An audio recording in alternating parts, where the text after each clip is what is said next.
OCD is a mental condition in which a person has unwanted, intrusive, and repetitive thoughts that become obsessions. These obsessions then make them do things that relieve them from these thoughts, a behavior known as a compulsion. This is why it's called obsessive-compulsive disorder. OCD tends to develop most frequently in children 10 to 14 years of age, with symptoms that range across a wide spectrum. Some just have repetitive thoughts, others experience extreme obsessions that make living a normal life difficult. For many, it comes and goes in waves.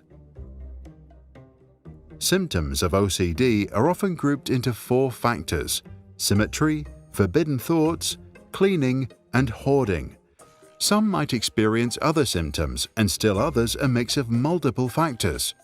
Miko, Anne, Jane, and Joe each have their own version of OCD. Miko is obsessed with symmetry, and he can spend hours sorting books.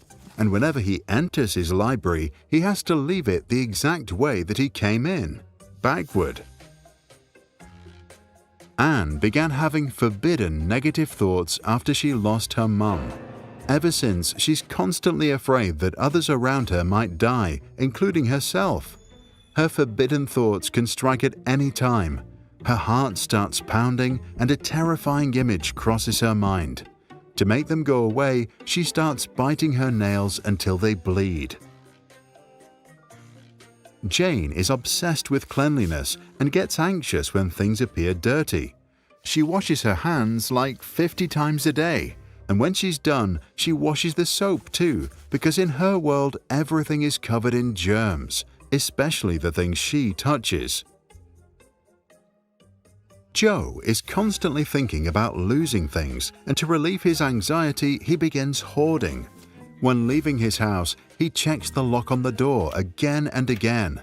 Then, 5 minutes later, he starts wondering if he's closed the windows. And so he returns, thinking he was so obsessed about locking the door that he might have missed the windows. So how come that in a group of people, just some have OCD? People with OCD are often born with a genetic predisposition, with about 1 in 4 having an immediate family member with the disorder. At some point in life, environmental factors such as childhood trauma can initiate the onset of OCD or exacerbate its intensity. While the neurobiological origins are still being studied, brain areas regulating thought processing may be disrupted in minds with the disorder. As a result, their thoughts can't shift properly and instead get stuck, repeated, and lead to a loss of control. Someone who has to check if they lock the door over and over again has the thought, "Did I lock?" repeating endlessly without being resolved. While obsessions just seem to appear in one's head, compulsions are learned responses that help reduce the anxiety associated with intrusive thoughts. So if Jane experiences an ever-present fear of germs, she reduces her anxiety by washing her hands. Because this ritual temporarily offers relief, the probability that she will do it again is increased.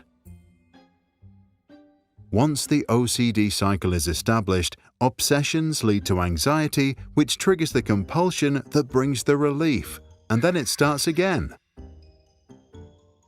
As a result, compulsive behavior not only persists, but actually becomes excessive, often with negative consequences, and makes living a normal life impossible. When you begin having OCD, you often aren't aware of it, and, as a result, some of the terrible thoughts in your brain lead you to believe that you are a bad person. This is why it's important to seek professional help to understand and eventually quiet the brain. Treatment of OCD includes cognitive behavioral therapy to overcome intrusive thoughts by not indulging in any compulsions, rumination, focused exposure with response prevention that focuses on obsessions, medication, or nicknaming to relabel, reattribute, refocus, and revalue your thoughts. What about you? Have you ever experienced obsessive thoughts? And if so, what kind of compulsions did you turn to? Please share your insights and strategies for dealing with your mental monster in the comments below.